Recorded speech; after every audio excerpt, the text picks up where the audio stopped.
I designed, created the pattern for and sewed my little sister's wedding dress, and in this video I show you absolutely everything. We are filming the dress, see?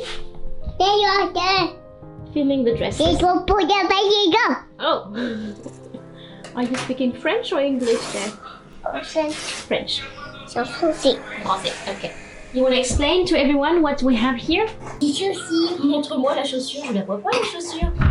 C'est une chaussure ça? Oui. Ah, c'est un bustier en forme de chaussure. Oui.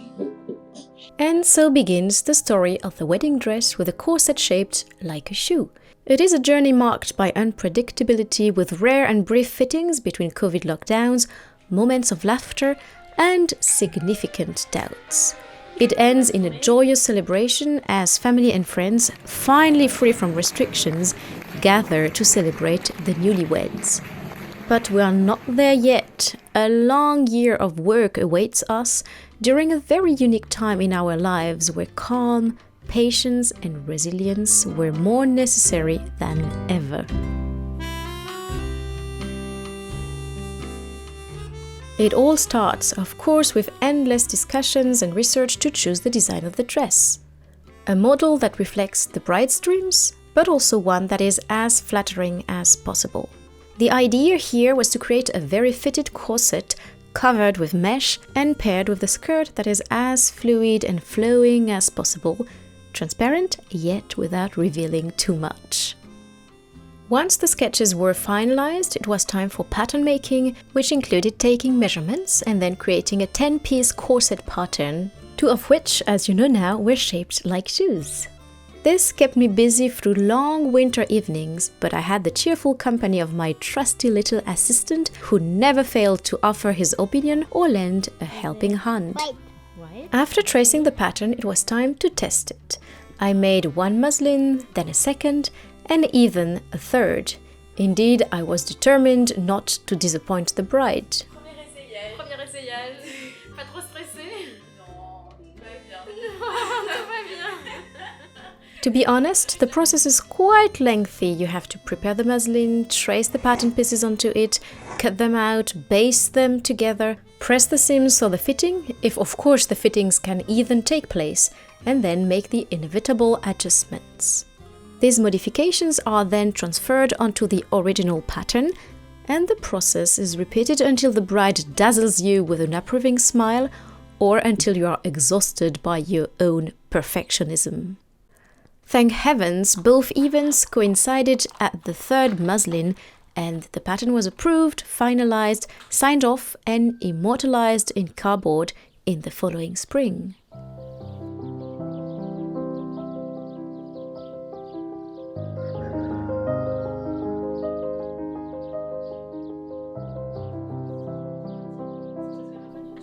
Spring always brings energy, hope, and vigor.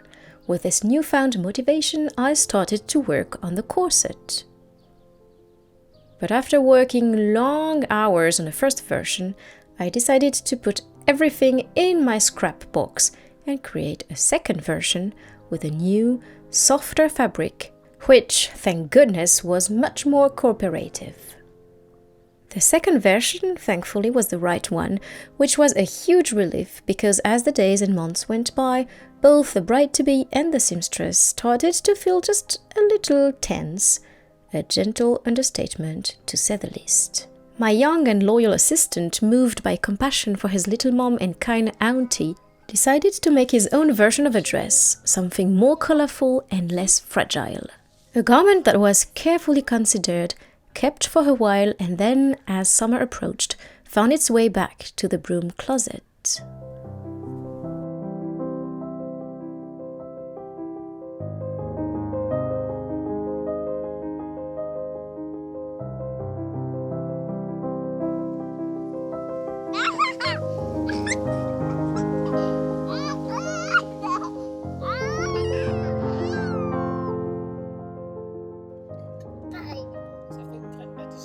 It is with this bold plan, a seamless transition between a delightful apricot tart and a fall of lining, that I pick up my story again, hoping I haven't stained my beautiful viscose. After a pleasant little summer break, I tackled the bottom of the dress, which turned out to be a piece of cake compared to the creation of the corset. The future bride's silhouette was nearly identical to my mannequin's, so preparing the underskirt only took a day, since there was no need to align the corset darts with those of the skirt. I simply draped it onto my dress form and then checked the shape of the hips and the length of the legs on my model, two strikingly graceful features of our young bride-to-be.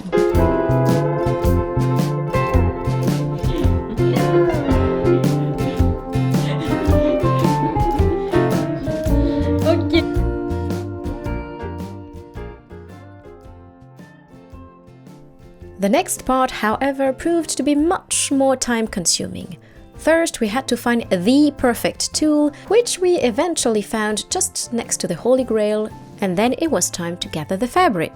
The gathering thread, though, had the annoying habit of tangling in the spirals of Skipper Riley's propellers, so I decided to keep my little assistant busy with the cone holders of my overlocker, while I gathered the fabric by hand during the night to avoid waking anyone.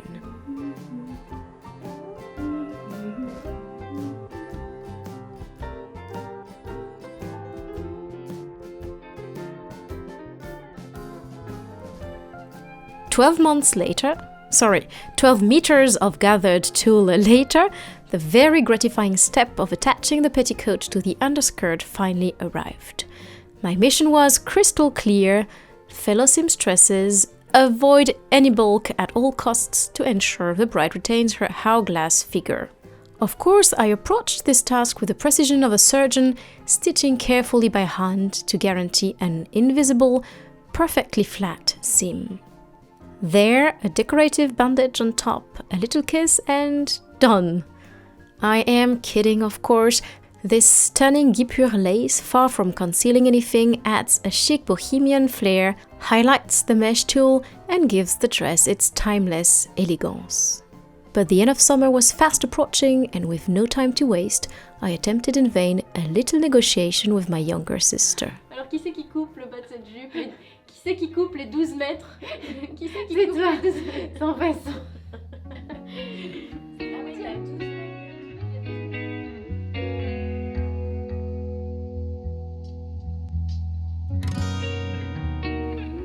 Honestly, I would have had a hard time lending my scissors, and I also wanted to finish sewing the bottom of the waistband, which I did directly on the dress form, add a zipper so she could get into and out of the dress, fine-tune a few details, and finally attached the lining inside the corset.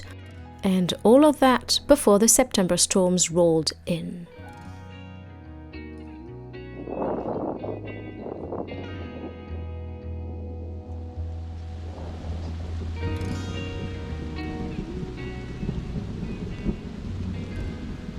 The final chapter of my story is not the most peaceful. Days were numbered and a real race against time was ahead to finish the dress in time for the final fittings.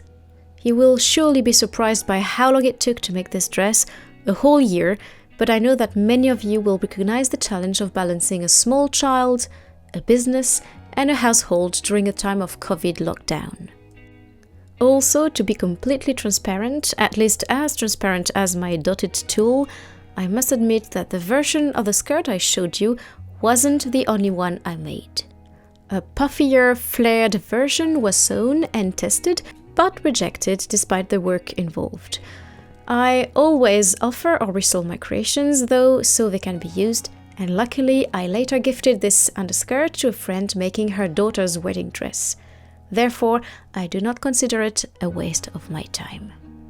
Now, before I tell you the end of this story, here are 2 pieces of advice that will save you a lot of stress if you decide to create your own wedding dress.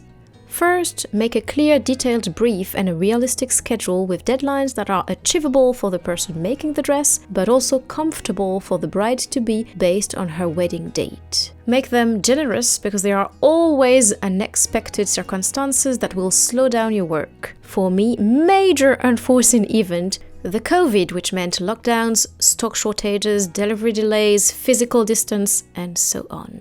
Second crucial piece of advice, keep in mind that the bride will only see herself in a fully completed dress at the final fittings. It's not easy to have a vision of a final result when you're looking at a sketch, a muslin or a dress in progress, and that can generate a lot of stress. Creating a custom-made dress is not the same as buying one off the rack where you can see yourself in a finished gown at once. So make sure that both the bride and you are comfortable with that, and if that's the case, then go for it.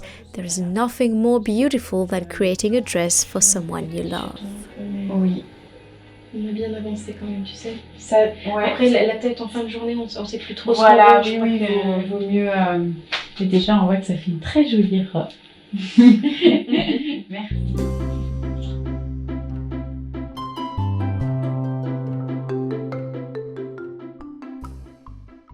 If you too have the desire to level up your sewing skills and create beautiful pieces that stand out from the ordinary, and most importantly, push you out of your comfort zone, don't hesitate to sign up for my course on bespoke tailoring and haute couture techniques. Just follow the link in the video description. But let's pick up the story where we left off. We are now making the sleeves. A very important step that kept me busy for many more hours since I was unable to decide between the elegance of a retro, puffed sleeve and the simplicity of a narrow, classic sleeve. Sisterly love being a powerful motivator, I prepared both options for the final fitting, during which the two designs briefly faced off, leaving both sisters confused and undecided. So what do you think? What pair of sleeves did I choose to keep? And what would you have chosen? Ta-da! Finally, to enhance the beauty of the young bride, which even the simplest attire couldn't have diminished, a few flowers were added. A small touch, both poetic and nostalgic, that helps soothe the emotions of these last days of work.